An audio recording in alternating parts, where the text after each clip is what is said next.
পৃথিবীর মানুষ, হ্যাঁ আমার বান্দারা, তোমরা দুনিয়ার মধ্যে গিয়েছো, আমি তোমাদেরকে দুনিয়ার মধ্যে পাঠাইলাম। পাঠাইবার পরে আমি জানি তোমরা অনেক অন্যায় পথে যাবে, অনেক কাজ করবে, যে কাজগুলোর মধ্যে তোমাদের গুনাহ হয়ে যাবে। হ্যাঁ বান্দা, তোমরা গুনাহ করবে তাও আমি ভালো মতো জানি, তোমরা পাপ করবে তাও আমি ভালো মতো জানি। বান্দারে, পাপ করার পরে, গুনাহ করার পরে একাই কি মসজিদের মধ্যে তোমরা কেঁদেছো, রব্বানা যালামনা, বলেন রব্বানা যালামনা আনফুসানা ওয়া ইল্লাম তাগফির লানা ওয়া তারহামনা লানাকুনান্না মিনাল খাসিরিন বলে বলে মসজিদে কেঁদেছো, আসরের নামাজ পড়ে কেঁদেছো, যোহরের নামাজ পড়ে কেঁদেছো, মাগরিবের পড়ে কেঁদেছো, এশার নামাজ পড়ে কেঁদেছো। বান্দা, নামাজের মুসল্লা যখন বসে যাও, আমি আল্লাহকে তোমরা বারবার বল, আল্লাহ আমার গুনাহ মাফ করে দাও। তারপরও আমি তোমাদের গুনাহ মাফ করে নেই। তারপরও তোমরা নিশি রাত্রে, মানুষ যখন ঘুমে যায়, তোমার বিবি যখন ঘুম যায়, তোমার ছেলে যখন ঘুম যায়, তুমি নিশি রাত্রে ঠান্ডা পানি দিয়ে ওযু বানিয়ে নামাজের মুসল্লায় বসে তুমি আবার যখন ডাক দাও, রব্বুল আলামিন, পৃথিবীর কোনো মানুষ আমার গুনাহ সম্পর্কে জানে না, তুমি আমার গুনাহ সম্পর্কে জানো। আমি এমন গুনাহ করেছি আমার বিবি জানে না, বিবি গুনাহ করেছে আমি জানি না। আল্লাহ, তুমি সব কিছু জানো, হে আমার প্রভু, তুমি আমাকে মাফ করে দাও। আমার আল্লাহ বলে, তারপরও যদি তোমাদেরকে আমি মাফ না করি, তারপরও বান্দা, তোমরা আমার রহমতের দরজা থেকে ফিরে যাইও না। আমি তোমাদেরকে হুকুম দিচ্ছি, ওয়ালাউ আন্নাহুম ইয যালামু আনফুসাহুম জাউকা, বান্দারে, যদি গুনাহ করে ফেলো, আমার রহমত থেকে মুখ ফিরিয়ে তুমি চলে যাইও না। বান্দা, আকাশ পরিমাণ যদি গুনাহ করো, পাতাল পরিমাণ যদি গুনাহ করো, সাগরের পানি পরিমাণ যদি গুনাহ করো, পাহাড় তুলনায় যদি তুমি গুনাহ করো, আমার দরবার থেকে তুমি নিরাশ হইও না। বান্দা, আমি তোমাকে একটি রাস্তা পাঠাই দিচ্ছি, একটি পথ তোমাকে আমি দেখাই দিচ্ছি। সেই পথটি কোন পথ তোমরা জানো? ওয়ালাউ আন্নাহুম ইয যালামু আনফুসাহুম জাউকা, বান্দারে, যখন তোমরা বরবাদ হয়ে যাবে, তখন তোমাদেরকে একটা পথ আমি তোমাদেরকে দেখাই দিলাম। সেই পথটির নাম হচ্ছে আমার রাসূলের মদিনা। জুড়ে বলেন সুবহানাল্লাহ। আমার নবীর দরবার গিয়ে কেঁদে কেঁদে তোমরা বলো, ইয়া রাসূলুল্লাহ, ইয়া হাবিবাল্লাহ, আয়া কা ইয়া রাসূলুল্লাহ। আল্লাহ কোরআনে বলেছে, ওয়ালাউ আন্নাহুম ইয যালামু আনফুসাহুম জাউকা ফাস্তাগফিরুল্লাহ ওয়াস্তাগফার লাহুমুর রাসূল। আল্লাহ বলেছে, হে বান্দা, তোমরা ডানে না গিয়ে, বামে না গিয়ে, পিছে না গিয়ে, তোমরা সরাসরি আমার নবীর কদমে চলে যাও। আমার নবীর কদমে গিয়ে আমি আল্লাহর দরবারে তোমরা তওবা করো। তওবা করতে করতে তোমাদের চোখের পানি যখন বাইর হয়ে যাবে, আর ওই মুহূর্তে যদি আমার বন্ধু যদি তোমাদের জন্য আমার দরবারে সুপারিশ করে, আমি আল্লাহ তোমাদেরকে ওয়াদা দিয়ে দিলাম, গ্যারান্টি দিয়ে দিলাম, আমার রাসূল যদি তোমাদের জন্য আমার দরবারে সুপারিশ করে, সঙ্গে সঙ্গে বান্দা, তোমার অতীতের জীবনের কবিরা সগীরা গুনাহ মাফ করে দেব। জোরে বলেন সুবহানাল্লাহ। আরো জোরে বলেন। আমার আপনার গুনাহ মাফ করার জন্য রাসূলুল্লাহর দরবারে যাওয়ার দরকার আছে কিনা? চিৎকার জীবন আছে কিনা? এটা কোরআনের অপব্যাখ্যা নয়, কোরআন শরীফের আয়াত। ওয়ালাউ আন্নাহুম ইয যালামু আনফুসাহুম জাউকা, যারা তাফসীর পড়েছেন, তাফসীর জালালাইন পড়েছেন, টাইটেল পড়েছেন, বুখারী পড়েছেন, মুসলিম পড়েছেন, ইবনে মাজাহ পড়েছেন, ফিয়া সিত্তা পড়েছেন, হাদিস পড়েছেন, ইজমা পড়েছেন, কিয়াস মেনেছেন, উসুল মেনেছেন, বালাগাত মেনেছেন, মুনতিক মেনেছেন, শরীয়ত বুঝেছেন, তরিকত বুঝেছেন, হাকিকত বুঝেছেন, ইলমে লুদুনি পেয়েছেন, ইলমে তাসাউফ মেনেছেন, তারা অবশ্যই স্বীকার করবে মানুষের একমাত্র মুক্তির স্থান, পরিত্রাণের স্থান, আসলের স্থান, নাজাতের স্থান, আল্লাহ পাওয়ার স্থান মুহাম্মদুর রাসূলুল্লাহ কদম মুবারক। চিৎকার দিয়ে বলেন সুবহানাল্লাহ।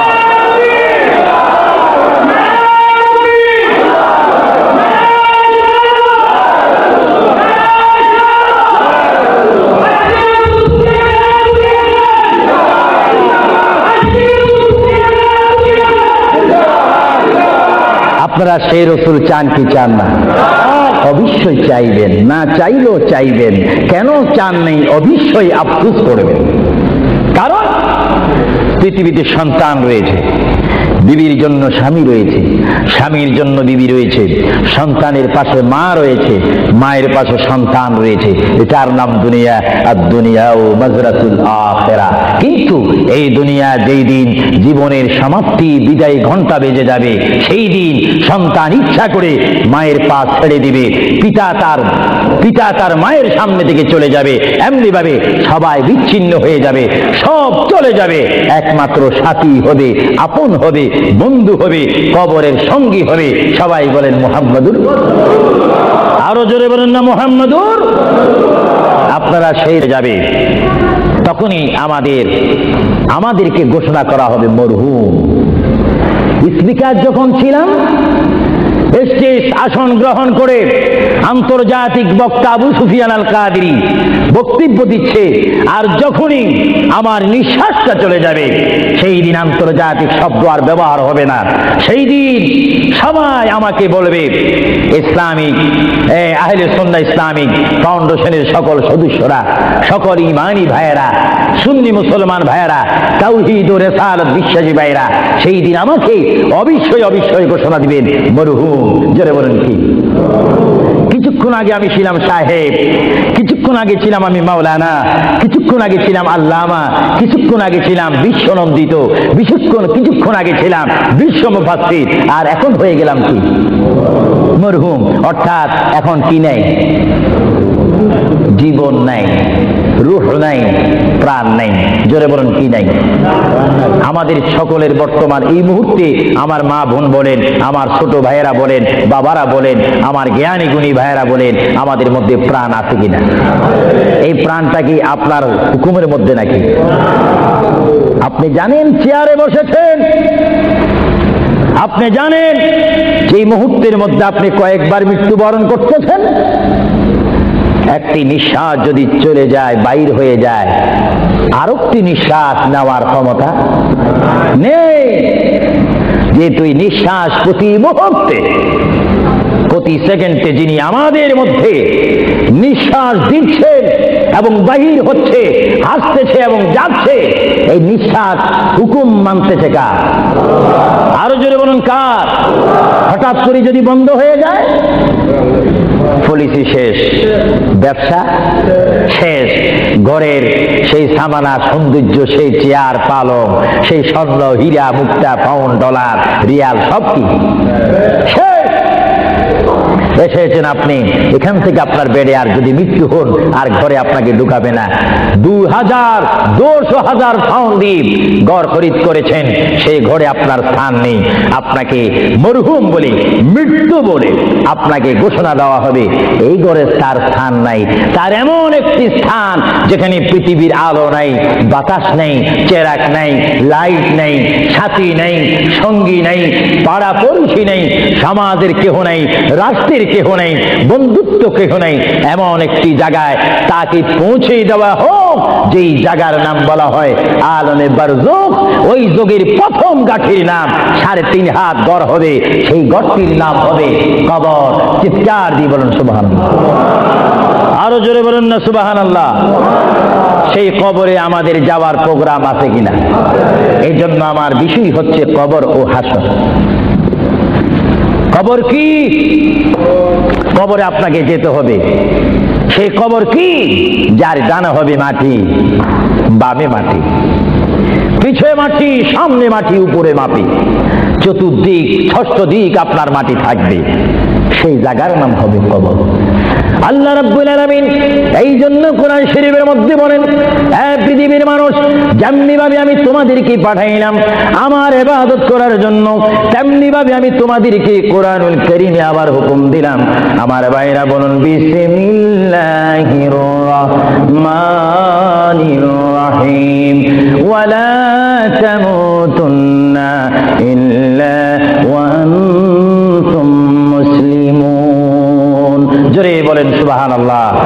আমার আল্লাহ বলেন আমার বান্দার মধ্যে নারী হোক আর পুরুষ হোক আর মহিলা হোক, উভয় জাতি থেকে আমি বললাম তোমরা ততক্ষণ পর্যন্ত মৃত্যু বরণ করো না, ততক্ষণ পর্যন্ত তোমরা মরো না, যতক্ষণ পর্যন্ত তোমরা নিজকে নিজে মুসলমান প্রতিষ্ঠিত করতে না পারবে, যতক্ষণ পর্যন্ত তোমরা মুসলমান না হবে ততক্ষণ পর্যন্ত তোমরা মরো না। মুসলমান কাকে বলে? যারা 5 ওয়াক্ত নামাজ পড়ে। মুসলমান কাকে বলে? যারা 30টি রমজানের রোজা রাখে। মুসলমান কাকে বলে? যারা 30টি তারাবির নামাজ আদায় করে। মুসলমান কাকে বলে? যারা সবে কদর মানে, সবে বরাত মানে, সবে মেরাজ মানে। মুসলমান কাকে বলে? যারা মক্কায় গিয়ে হজ করে। মুসলমান কাকে বলে? যারা মদিনাতুল মুনাওয়ারা গিয়ে রাসূলুল্লাহর জিয়ারত করে। মুসলমান কাকে বলে? যারা কোরআন শরীফ তেলাওয়াত করে। মুসলমান কাকে বলে? যারা বড়কে শ্রদ্ধা করে, যারা ছোটকে আদর করে। মুসলমান কাকে বলে? যারা মায়ের খেদমত পালন করে, বাবাকে শ্রদ্ধা করে, মা বাবার হক পালন করে। মুসলমান কাকে বলে? যারা আল্লাহ এবং তার প্রিয় নবীকে মানার মতো মানতে পেরেছে, তাদেরকে মুসলমান বলা হয়। জোরে বলেন সুবহানাল্লাহ, আরো জোরে বলেন। আমরা শুধু নামে মুসলমান থাকতে চাই না কাজে মুসলমান হতে চাই? আমরা কি নাম চাই না কাজ চাই? আরো জোরে বলুন কি চাই? আমরা কি দরজার বাহিরে ভাত করতে চাই না ভাত খেতে চাই? কেউ যদি বিবিকে ডাকবে ভাত, আপনি কোথায়? দরজার বাহিরে। কিয়ামত পর্যন্ত বাদ যাবে না, বাতের অবস্থা আসতে হবে। নামে মুসলমান নয়, কাজে মুসলমান হওয়া উচিত। আল্লাহ বলেন বান্দা শুধু তোমরা মুসলমান না হই তোমরা মরো না, মিথ্যা কথা বলো না, পরের হক নষ্ট করো না, আমার রসুলের শানে তোমরা বেয়াদবি করো না। আমার রসুলকে যারা ভালোবাসে তারা হচ্ছে ইমানদার। জোরে বলেন সুবহানাল্লাহ। ভাইরা আমার, আমরা যখন বিমারে পড়ি আমরা মধু খাই। জোরে বলেন কি খাই? আপনি কি মধু চিনেন? বলেন মধু পোকায় রসুল চিনে, এজন্য তাদের সেই মুখের পানি কি হয়ে যায়? আরো জোরে বলুন না কি হয়ে যায়? মধু পোক শ্রেষ্ঠ না আমরা শ্রেষ্ঠ? আরো জোরে বলুন কি শ্রেষ্ঠ? আমার প্রিয় নবী মুহাম্মদ রাসূলুল্লাহ সাল্লাল্লাহু আলাইহি ওয়াসাল্লাম বর্তমান তিনি রয়েছেন রওজা মুবারক। জোরে বলেন রওজায়ে। যে রওজা মুবারকের মাটি হচ্ছে আরশ আজিম চাইতে অনেক গুণে দামি। আর জোরে বলেন না সুবহানাল্লাহ। কারণ রাসূলুল্লাহ সাল্লাল্লাহু আলাইহি ওয়াসাল্লামের দাম আরশ আজিম চাইতে কম না বেশি? কেন বেশি? আরশ আজিমকে যদি প্রশ্ন করা হয়, কুরসিকে যদি প্রশ্ন করা হয়, লৌহে কলমকে যদি প্রশ্ন করা হয়, তোমাদেরকে যদি প্রশ্ন করে জানতে চাই তোমরা কি বলতে চাও? তোমাদেরকে আল্লাহ রাব্বুল আলামিন কি দ্বারা সৃষ্টি করেছে? লৌহে কলম আরশ আজিম সব কিছু জবাব দিবে। বেহেশত দোজখ থেকে জবাব আসবে। আমাদেরকে আল্লাহ নবীজির পাসিনা গাম থেকে তৈরি করেছে। জোরে বলেন সুবহানাল্লাহ। আমার প্রিয় নবী মুহাম্মদ রাসূলুল্লাহ যেখানে শুয়ে আছেন সেটা হচ্ছে আরশের চাইতে আরো বেশি দামি রওজায়ে মুবারক। এই রওজা শরীফে রাসূলুল্লাহ যাওয়ার আগে আল্লাহ রাব্বুল আলামিন আমার প্রিয় নবীর কাছে মালাকুল মউত আজরাইল আলাইহিস সালামকে পাঠাইলেন। চিৎকার দিয়ে বলুন সুবহানাল্লাহ। আল্লাহর প্রিয় নবী তিনি কেমন নবী? আল্লাহর নবী তিনি মৃত্যুবরণ করেছেন, কিছুক্ষণের জন্য তিনি মৃত্যুবরণ করেছেন। আল্লাহর নবীর ওফাত হয়েছে, তিনি কিছুক্ষণের জন্য আল্লাহর নবীর ওফাত শরীফ হয়েছে। ভাইরা আমার শুনুন, আল্লাহর প্রিয় নবীর দরবারে আল্লাহ রাব্বুল আলামিন আজরাইলকে পাঠাইলেন। হে আজরাইল, আমার বন্ধু নবীজির কাছে তুমি চলে যাও। আমার বন্ধুর কাছে যাবে তুমি মানুষের সুরতে। সুবহানাল্লাহ বলেন। আরো জোরে বলেন কিসের সুরতে? আপনারা বলেন আজরাইল কি মানুষ না ফেরেশতা? আরো জোরে বলেন কি? এখন মানুষের সুরত ধরার কারণে কি সব সময় মানুষ বলবেন নাকি? মানুষ বলা যাবে না। আল্লাহ বলে আজরাইল মালাকুল মউত আমার বন্ধুর কাছে তুমি চলে যাও। এমন বন্ধুর কাছে আমি তোমাকে পাঠাচ্ছি যে বন্ধুকে আমি তৈরি না করলে লাউলা কালামা খালাকুতুল আফলাক। আজরাইল তোমার জানা উচিত যেই বন্ধুকে আমি সৃষ্টি না করলে তুমি আজরাইলকে, জিবরাইলকে, মিকাইলকে, ইসরাফিলকে, আসমানি ফেরেশতা, জমিনি ফেরেশতাদেরকে আটকানা বেহেশত, সাতখানা দুজক আমি সৃষ্টি করতাম না, সামা তৈরি করতাম করতাম না, আসমান তৈরি করতাম না, আরদ জমিন তৈরি করতাম না, ফুলসরাত বানাইতাম না, যে নবীকে আমি সৃষ্টি না করলে এমন একজন নবীর কাছে আমি তোমাকে পাঠাচ্ছি। তুমি সুন্দর করে আদর সহকারে আমার বন্ধুর কাছে চলে যাও, এবং যাওয়া মাত্র তুমি তোমার সালাম আমার বন্ধুর কাছে রাখবে, এবং আমি আল্লাহর সালামটা পৌঁছাই দিলে। জোরে বলেন সুবহানাল্লাহ, বলেন আল্লাহু আকবার। নবীকে সালাম দিচ্ছেন কে? আরো জোরে বলুন না কে? আল্লাহ যদি দিতে পারেন বন্ধুর সালাম বন্ধুকে, আমরা সেই নবীকে সালাম দিতে চাই কি চাই না? নবীকে সালাম দিবেন এইভাবে, দোস্ত কেমন আছিস, এইভাবে নাকি? আদব সহকারে, আদব সহকারে সালাম দিতে হবে।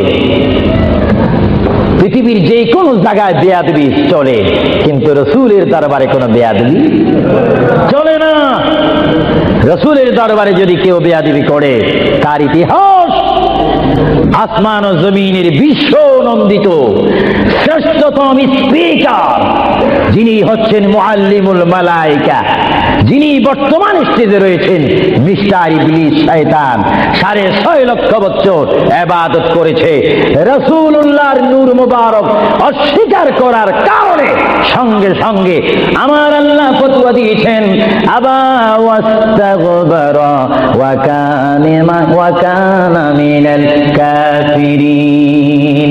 আল্লাহ রাব্বুল আলামিন বলেন, ইবলিস তুমি যে অনেক ইবাদত করেছো, শুধুমাত্র বন্ধুর শানে বেয়াদবি করার কারণে আমি তোমার 6.5 লক্ষ বছরের ইবাদতকে রুইয়ের মতো তুলার মতো জ্বালিয়ে আমি তোমাদেরকে কাফিরুল কুফার বানিয়ে দিলাম।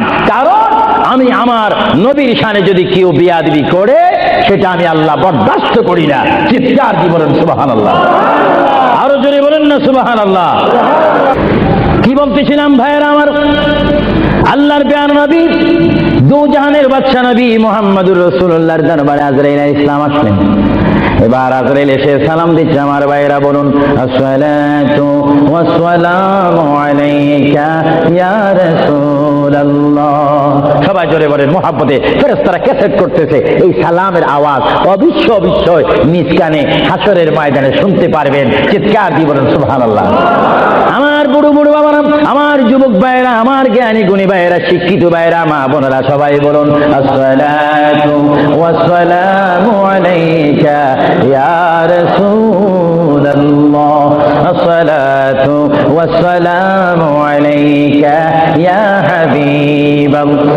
আজরাইল আমার নবীর ঘরের দরজার মধ্যে যখন আসলো, আমার নবীর কাছে যখন চলে আসলো, আজরাইল যখন সালাম দিচ্ছে, বিশ্বের শ্রেষ্ঠ মহিলা, জান্নাতের কোটি কোটি কোটি কোটি নারী সমাজের সরদার হযরত ইমাম হুসাইন ও হাসাইনের মা, বিশ্বের শ্রেষ্ঠ নারী মা ফাতেমা ওই মুহূর্তে ঘরের মধ্যে তিনি উপস্থিত ছিলেন। জোরে বলেন সুবহানাল্লাহ। কে দরজার মধ্যে? কে যেন দরজা নাড়ালো, দরজার মধ্যে যেন কে শব্দ করলো।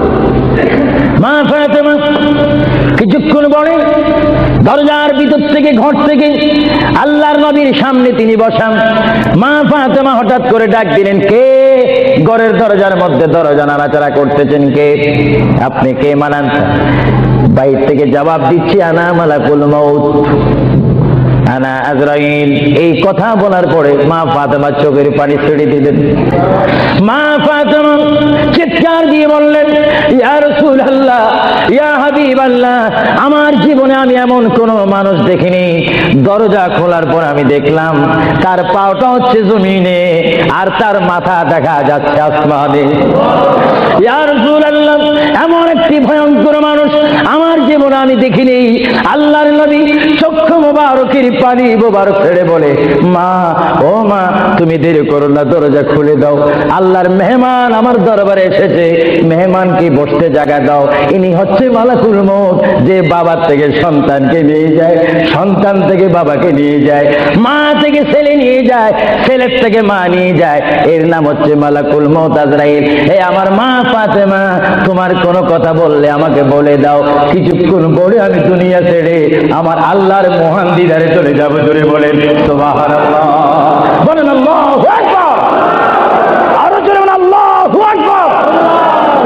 আমরা মহান আল্লাহ চাই কি চাই না? আরো জোরে বলেন চাই কি চাই যদি মহান আল্লাহ চেতে হয়, পেতে হয়, মানতে হয়, একটি মাত্র আদর্শ আমাদেরকে জমিনে মানতে হবে, রাখতে হবে, যে আদর্শের প্রতীক ওয়ালার নাম সবাই বলেন মুহাম্মাদুর। আরো জোরে বলুন না মুহাম্মাদুর। মা ফাতেমা কাঁদতে শুরু করলেন, আমার নবীও কাঁদতে শুরু করলেন। মা ফাতেমা বলে, ইয়া রাসূলুল্লাহ, ইয়া হাবিবাল্লাহ, বুঝিছি মনে হয় আপনি চলে যাবেন, না হয় আমি চলে যাব। আল্লাহর প্যার নবী কাঁদতে কাঁদতে বলে, ফাতেমা আমি চলে যাব, আমার নবুয়তের দায়িত্ব, আমার উপরে যা দায়িত্ব ছিল আমি সব দায়িত্ব কমপ্লিট করেছি।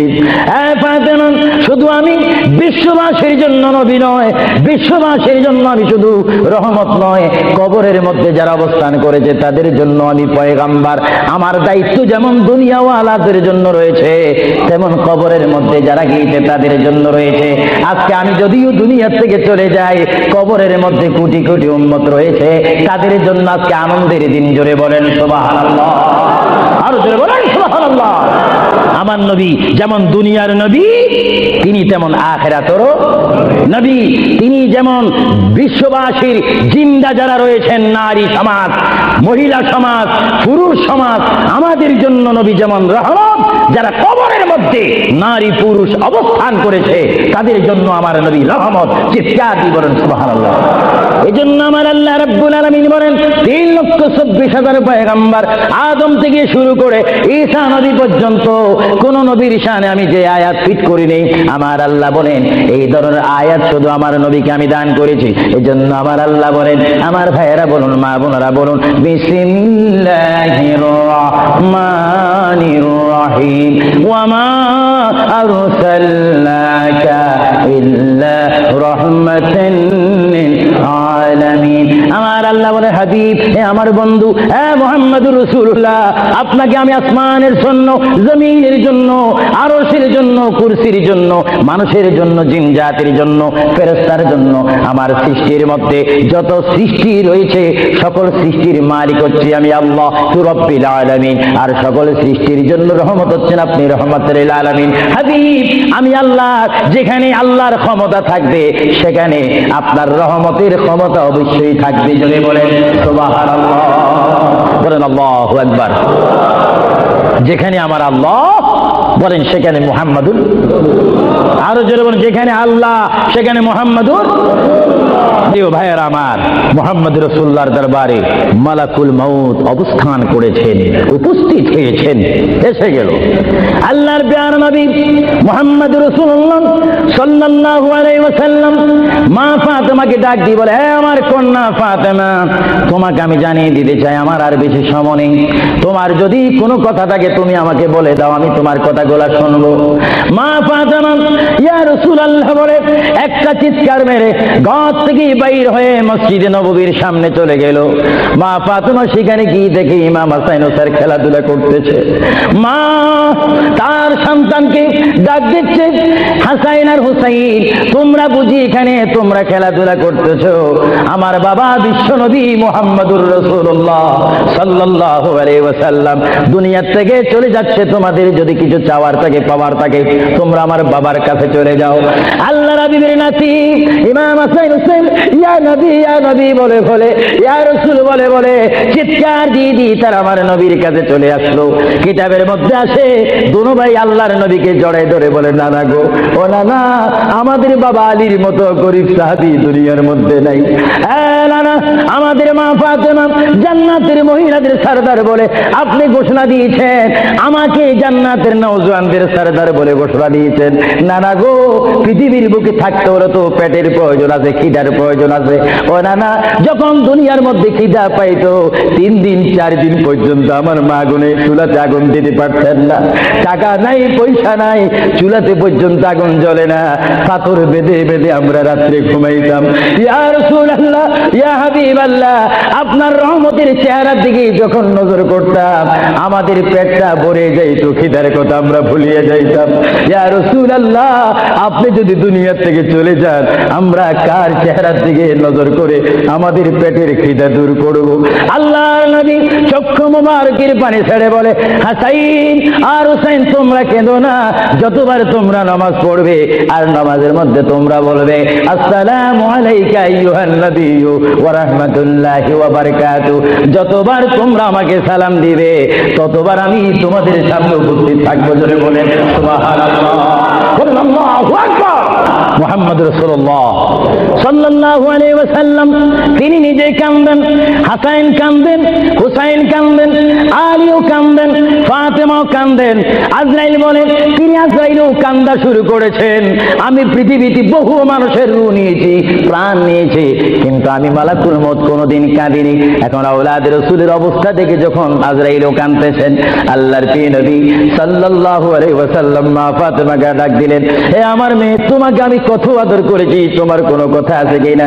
মা ফাতেমা প্রশ্ন করলেন, ইয়া রাসূলুল্লাহ, আপনি তো দুনিয়া থেকে চলে যাবেন, দুনিয়া থেকে চলে যাওয়ার পরে এই জায়গাটার নাম হচ্ছে কবর, কবরের পরে একটা জায়গা হবে হাসর। এই হাসরের ময়দানে কোটি কোটি উম্মত, মা ব্যতীত, বাবা ব্যতীত, আত্মীয় স্বজন ব্যতীত অসহায় হয়ে মানুষ নফসি নফসি করবে, মানুষ নিজের ঘামে নিজেরা সাঁতার কাটবে। ইয়া রাসূলুল্লাহ, ওই বিশাল 12 সূর্যের চাপ মাথার উপরে থাকবে, ওই কঠিন মুসিবতের সময় আমরা আপনাকে কোথায় পাবো? আল্লাহর নবী কেঁদে কেঁদে বলেন, এ ফাতেমা, আমি তোমাকে জানাই দিলাম হাসরের ময়দানে তোমরা আমাকে একটি জায়গায় পাবে, যে জায়গার নাম হচ্ছে মিজান, যেখানে আমার উম্মতের নেক এবং বদি ওজন হবে। ওইখানে আমি নবী দাঁড়িয়ে থাকবো, আমার উম্মতকে যেন ফেরেশতারা জাহান্নামে নিতে না পারে। জোরে বলেন সুবহানাল্লাহ। আল্লাহর প্যারা নবী কেঁদে কেঁদে বলেন, ফাতেমা, আমাকে তুমি মিজান পাল্লা কাছে পাবে। আর ফাতেমা প্রশ্ন করলেন, ইয়া রাসূলুল্লাহ, যদি মিজানে যদি আপনাকে না পাই? আল্লাহর নবী কেঁদে কেঁদে বলেন, আমাকে তোমরা জাহান্নামের দরজার মধ্যে পাবে। ইয়া রাসূলুল্লাহ, সেখানে যদি না পাই কৌসারাতের গোড়ার মধ্যে পাবে। ইয়া রাসূলুল্লাহ, সেইখানে যদি না পাই হাউজে কাউসারের কিনারায় পাবে।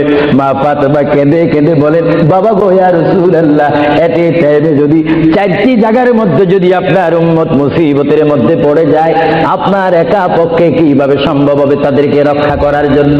আল্লাহ নবী চোখের পানি ছেড়ে বলে, ফাতেমা, তুমি আমাকে এতক্ষণ চিনতে পারো না গো ফাতেমা, তুমি জগতের বাবার মতো আমাকে বাবা মনে করো না।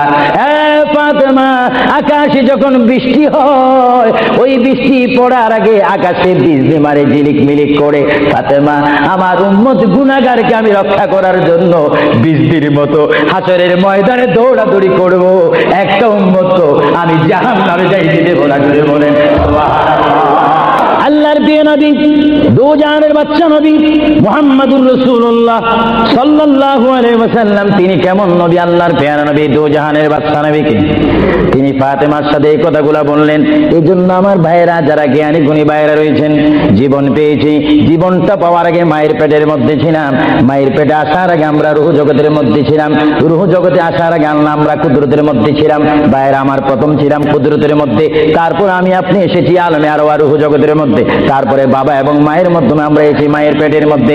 মার পেটকে আমরা বিশাল পৃথিবী মনে করেছিলাম, মায়ের পেট থেকে আমরা আসলাম ধরার বুকে জমিনের মধ্যে, আবার জমিন থেকে আমরা চলে যাব কবরের মধ্যে, কবরের মধ্য থেকে আমরা উঠবো হাসরের ময়দানে।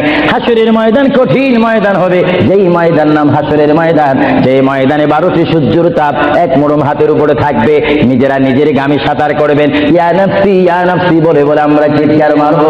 সেই হাসরের ময়দানে, কঠিন মুসিবতের ময়দানে 50,000 বছর আপনাকে আমাকে অবস্থান করতে হবে।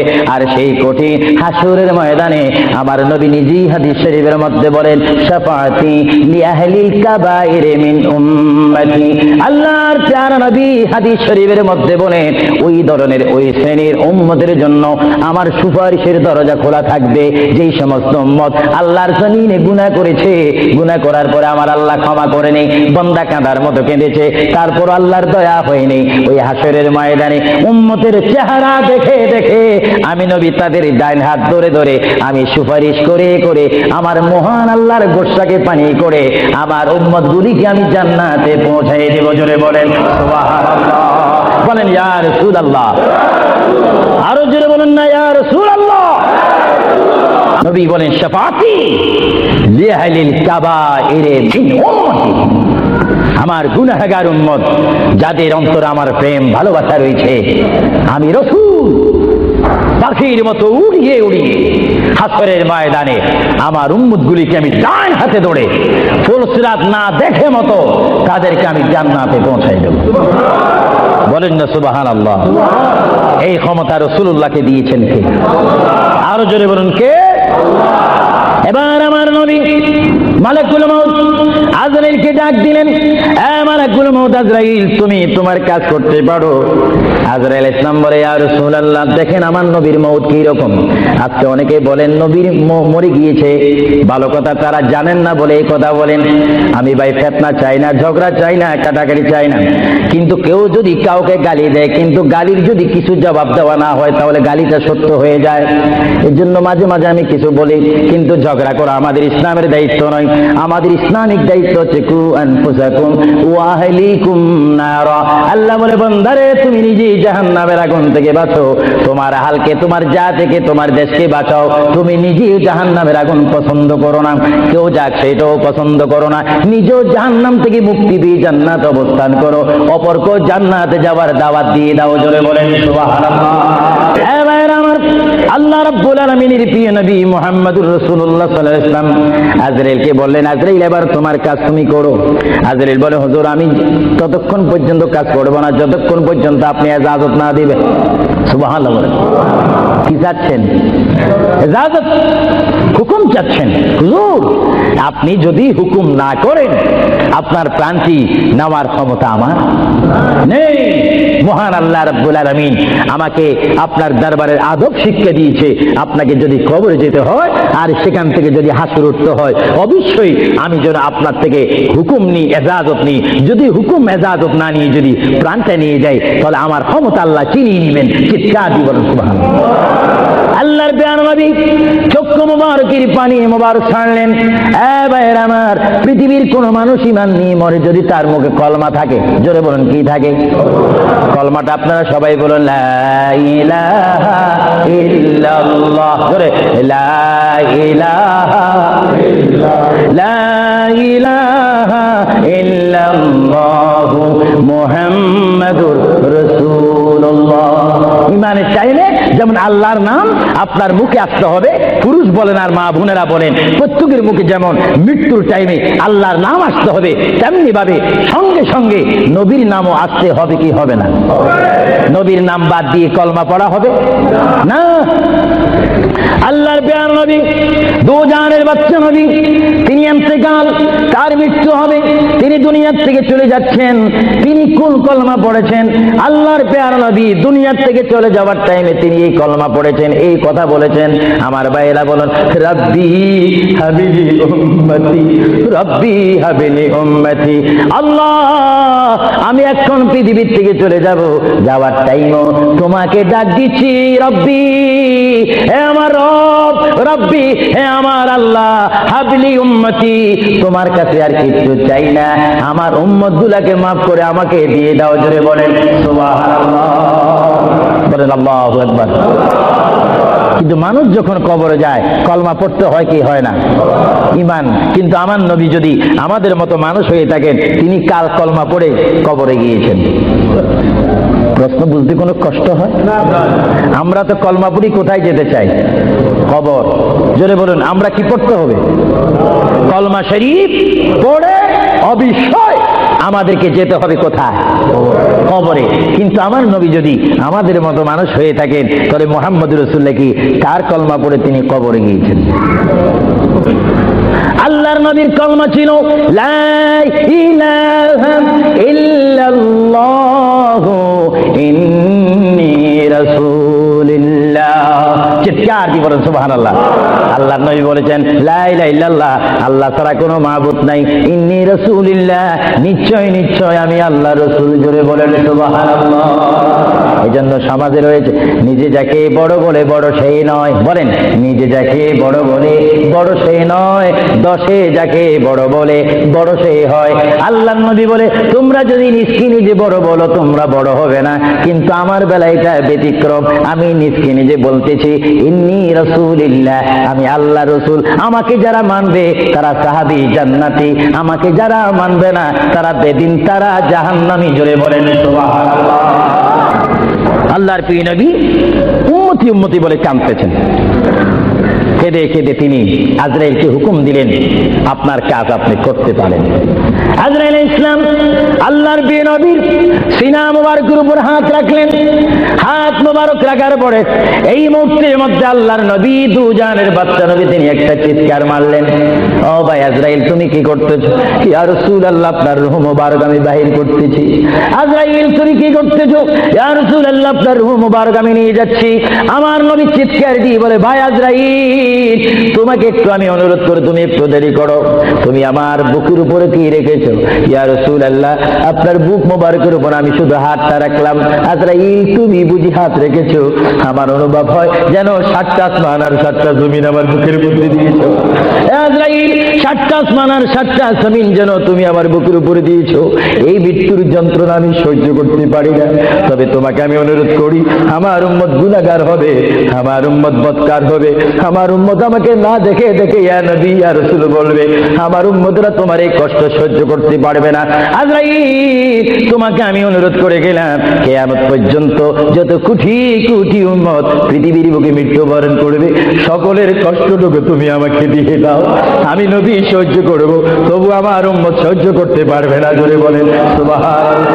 আল্লাহ নবী কেঁদে কেঁদে যখন বলেন, এই মুহূর্তে আজরাইল বলে, ইয়া রাসূলুল্লাহ ইয়া হাবিবাল্লাহ আপনাকে আমি একটা কথা জানাই দিতে চাই, যারা আপনারা আশিক, যারা আপনার গোলাম, যারা আপনার প্রেমিক, যারা কোরআন শরীফ পড়ে, যারা দুরূদ শরীফ পড়ে, যারা নামাজ পড়ে, আল্লাহর সাথে কাউকে শরীক করে না, নবীর সাথে বেয়াদবি করবে না, আউলিয়া কেরামের সাথে বেয়াদবি করবে না, ইয়া রাসূলুল্লাহ তাদের মধ্যে আল্লাহ এমন একটা ঈমানের স্পিরিট দিবে, তাদের সামনে যখন আমি চলে যাব, চুম্বককে দেখলে যেমনি ভাবে একে অপরকে আকর্ষণ করে, ইয়া রাসূলুল্লাহ এমনি ভাবে আপনারা আশিকদের রূহ আমি নেব, তারা নিজেও বলতে পারবে না। ময়দার বিদ্যুৎ থেকে একটা চুল বাহির করতে যেমনি ভাবে ময়দা ডিস্টার্ব হয় না, ইয়া রাসূলুল্লাহ আপনার চেহারা মুবারক তাদের সামনে আমি তুলে ধরবো, আপনার চেহারা দেখে দেখে আপনার উম্মতরা কলমা পড়তে পড়তে কবরের মধ্যে চলে আসবে। জোরে বলেন সুবহানাল্লাহ, বলেন আল্লাহু আকবার। আল্লাহর প্যারা নবী মুহাম্মদ রাসূলুল্লাহ রূহ মুবারক নেওয়া হলো। বুঝেন, যদি নবীও চলে যেতে হয় সেখানে তো আপনার থাকার কোনো ব্যবস্থা নেই।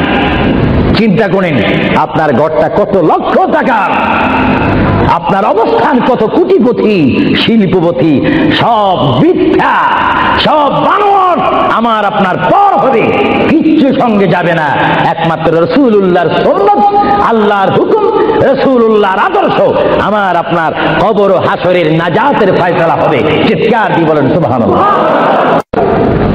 মুহাম্মদ রাসূলুল্লাহর রূহ মুবারক নেওয়া হলো, নিয়ে গেলেন। সাহাবায়ে কেরামের মধ্যে চিৎকার শুরু হলো, প্রিয় নবী চলে গেলেন। আল্লামা শেখ আব্দুল হক মুহাদ্দিস নবী মাদারিসুন নবুয়তের মধ্যে তিনি বলেন, বিশ্বের শ্রেষ্ঠতম ক্লাস নম্বর 1 মুহাদ্দিস, যার সিনার মধ্যে লক্ষ লক্ষ হাদিস মুখস্থ ছিল। তিনি মাদারিসুন নবুয়ত ফারসি কিতাবের মধ্যে তিনি লেখেন, মুহাম্মদ রাসূলুল্লাহর রূহ মুবারক যখন নেওয়া হলো, আল্লাহর পেয়ারা হাবিবের রূহ মুবারক নিয়ে আসমানে আজরাইল প্রথম আসমানে চলে গেলেন। জোরে বলেন কোথায়? প্রথম আসমানে গেল, দ্বিতীয়, তৃতীয়, চতুর্থ, পঞ্চম, ষষ্ঠ, সপ্তম আসমানে যখন চলে গেল, ওই সপ্তম আসমানে যাওয়ার পরে আল্লাহ রাব্বুল আলামিন হাকামুল হাকিমিনের ওই পাঠানো আজরাইল তিনি চিৎকার দিলেন ফেরেশতাদের মহলের মধ্যে গিয়ে, ফেরেশতাদের কাছে গিয়ে তিনি একটা চিৎকার দিলেন, এই ফেরেশতারা তোমরা একটু আমাকে বিপদ থেকে রক্ষা করো, আমি জীবনে অনেক রূহ নিয়েছি কিন্তু এমন একটা চিন্তা অনুভব করিনি, মুহাম্মদুর রাসূলুল্লাহর রূহ মুবারক আমার হাতের মধ্যে, এই রূহুর নূরের তাজাল্লি আমি সহ্য করতে পারছি না, তোমরা এই নূরটা একটু গ্রহণ করো। ফেরেশতারা জবাব দিচ্ছে, হে আজরাইল, মুহাম্মদুর রাসূলুল্লাহর রূহ মুবারক জায়গার মধ্যে এখানে কোনো জায়গা নাই। এইভাবে আজরাইল আরশ কুরসি লৌহ কলম সব জায়গার মধ্যে গেলেন, লাহুতে গেলেন, মালাকুতে গেলেন, রূহ মুবারক কোথাও রাখার জায়গা নাই। কিছুক্ষণ পরে আমার আল্লাহ ডাক দিয়ে বলে, আজরাইল আমার বন্ধুর রূহ মুবারক তোমাকে আনার জন্য বললাম, শুধু একটু পরীক্ষা করলাম, বিশ্ববাসীকে শিক্ষা দিয়ে দিলাম। হে আজরাইল আমার বন্ধুর রূহ মুবারক, বন্ধুর বডি ছাড়া দ্বিতীয় কোনো জায়গা রাখিনি এই বন্ধুর রূহ মুবারক রাখার জন্য। হে আজরাইল তুমি দেরি করো না, যে মদিনার থেকে সাহাবায়ে কেরামের সামনে বন্ধুর রূহ মুবারকটা নিয়ে এসেছো, আবার ওই জায়গায় গিয়ে রূহ মুবারকটা দিয়ে আসো। বলেন সুবহানাল্লাহ। বলেন আল্লাহু আকবার, বলেন ইয়া রাসূলুল্লাহ। এটা হুকুম কার? রূহ মুবারকটা আবার নিয়ে আসলো। রূহ মুবারক নিয়ে আসার পরে হযরত আব্বাস বলেন, হযরত আলী বলেন, হযরত ওমর বলেন, সাইয়্যিদনা আবু বকর সিদ্দিক বলেন, বিশেষ করে হযরত আব্বাস রাদিয়াল্লাহু তাআলা বলেন, আমি দেখতে পেলাম আল্লাহর নবী চেহারা মোবারক উপরে কাপড় ছিল। কাপড়টা যখন ছিল, হঠাৎ করে আমি দেখি আল্লাহর নবীর জবান মোবারক যেন নড়াচড়া করতেছে। সুবহানাল্লাহ। হযরত আব্বাস বলেন, আমি ওমরকে ডাক দিলাম, সাইয়্যিদনা আবু বকরকে ডাক দিলাম, সাহাবীরা তোমরা কেঁদো না, আল্লাহর নবী মরে নেই, আল্লাহর নবী মৃত্যুবরণ করতে পারে না। আল্লাহর নবী যদি মরে যায় আল্লাহর রহমত শেষ হয়ে যাবে। তোমরা দেখো রে, আল্লাহর নবী যেন জবান মোবারকে কি জানি বলতেছে। হযরত সাইয়্যিদনা আবু বকর বলেন, আমার কানটি, আমার ডান কান আল্লাহর নবীর জবান মোবারক উপরে যখন দিলাম, আমি দেখতেছি আল্লাহর হাবিব জবান মোবারক দিয়ে বলতেছে, রব্বি হাবিলি উম্মতি, রব্বি হাবিলি উম্মতি। আল্লাহর হাবিবের সাহাবায়ে কেরাম চিৎকারে মারি বলে, আল্লাহর নবী মরতে পারে না।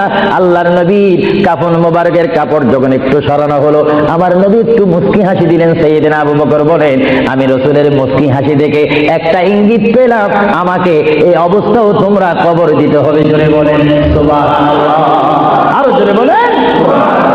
সাইয়্যিদনা আবু বকর সিদ্দিক বুঝে গেলেন আল্লাহর নবীকে গোসল দেওয়া হলো, সব কিছু দেওয়া হলো, জানাজা পড়াই ইমাম বিহীন আমাদের জানাজা পড়তে হয় ইমামের নেতৃত্বে। 4 তাকবীর শহীদ কি পড়ে? জানাজা। আরো জোরে বলেন কি পড়ে? ইমাম কি পিছে থাকে না সামনে থাকে? কিন্তু আমার নবীর জানাজা এইভাবে হয়নি। আমার নবীর জানাজা কিভাবে হয়েছে জানেন? কুররাতুল ওয়াইজিন দুররাতুন নাসিহিন কিতাবের নাম। কিতাবের নাম বলে দিচ্ছি মাআরিজুন নবুওয়াত, কিতাবের নাম বলে দিচ্ছি মাকামে নবুওয়াত, শাওয়াহিদুন নবুওয়াত। এই কিতাবখানা লেখা হয়েছে আজ থেকে প্রায় 850 বছর পূর্বে। আল্লামা আব্দুর রহমান নুরউদ্দিন জামি রাহমাতুল্লাহ আলাইহি কিতাবের মধ্যে উল্লেখ করেন, মুহাম্মদুর রাসূলুল্লাহ সাল্লাল্লাহু আলাইহি ওয়াসাল্লাম এমন একজন পয়গম্বর যার মৃত্যু এমন একটা মৃত্যু হয়েছে, যিনি কবর শরীফে যাওয়ার আগে তার নামাজে জানাজা পড়েছেন। সমস্ত ফেরেশতারা এসে তাওয়াফ করে করে, সমস্ত সাহাবীরা চতুর্দিকে তাওয়াফ করে করে, দুরূদ শরীফ পড়ে পড়ে নবীকে কবরের মধ্যে নিয়েছেন। জোরে বলেন সুবহানাল্লাহ। ধরেন নবীর জানাজা, আমাদের জানাজা যেমনি ভাবে পড়া হয় নবীর জানাজাও তেমনি ভাবে পড়া হয়নি। কারণ আমাদের জন্য, মৃত্যু ব্যক্তির জন্য জানাজা কি ফরজে কিফায়া, আর আমার নবী কি মরা না জিন্দা? আওয়াজ বোঝা যায় নবী মরে গেছে। আরো জোরে বলেন নবী মরা না জিন্দা? আপনার মদিনা শরীফ যান, মরা নবীর কাছে না জিন্দা নবীর কাছে? নামাজে দিয়ে নবীকে সালাম দিচ্ছেন, মরা নবী না জিন্দা নবী? এজন্য আমার মা বোনকে আমি বলবো, আমার বাবাদেরকে বলবো, আমার নওজোয়ান ইসলামিক সেই সৈনিকদেরকে বলবো, আহলে সুন্নাত ওয়াল জামাতের কর্মী বাহিনীকে বলবো, আপনারা যখন নামাজ পড়বেন, নামাজের মধ্যে যখন সালাম দিবেন, আত্তাহিয়াতু পড়তে গিয়ে আসসালামু আলাইকা আইয়ুহান নবিয়্যু যখন বলবেন, নিয়ত রাখবেন, খেয়াল রাখবেন, ধারণা করবেন নবী আপনার সামনে, নবী আপনাকে দেখতেছে। যদিও আপনি না দেখেন, এই চিন্তা অনুভব করে যদি আপনি নামাজ পড়েন, এই নামাজটা আপনার জন্য হয়ে যাবে মেরাজ এবং বেহেশতের তালা খোলার চাবি। চিৎকার দিয়ে বলেন সুবহানাল্লাহ। এই জন্য রাসূলুল্লাহ বলেন আসসালাতু মিফতাহুল জান্নাহ, এবং অন্য হাদিসে বলা হচ্ছে আসসালাতু মিরাজুল মুমিনিন, নামাজ হচ্ছে ইমানদারের জন্য মেরাজ। কাদের জন্য মেরাজ? যারা নবী ওয়ালা হয়ে, নবীকে মহব্বত করে, আল্লাহর ভয়ে নামাজ পড়বে, সে নারী হোক আর পুরুষ হোক, তার জন্য ওই নামাজটা জান্নাতের দরজা খোলার চাবি হয়ে গেল। চিৎকার দিয়ে বলেন সুবহানাল্লাহ। আমরা নামাজ পড়তে চাই কি চাই না? আরো জোরে বলেন চাই কি চাই না? এটা দোনো শুনি পড়েন আল্লাহ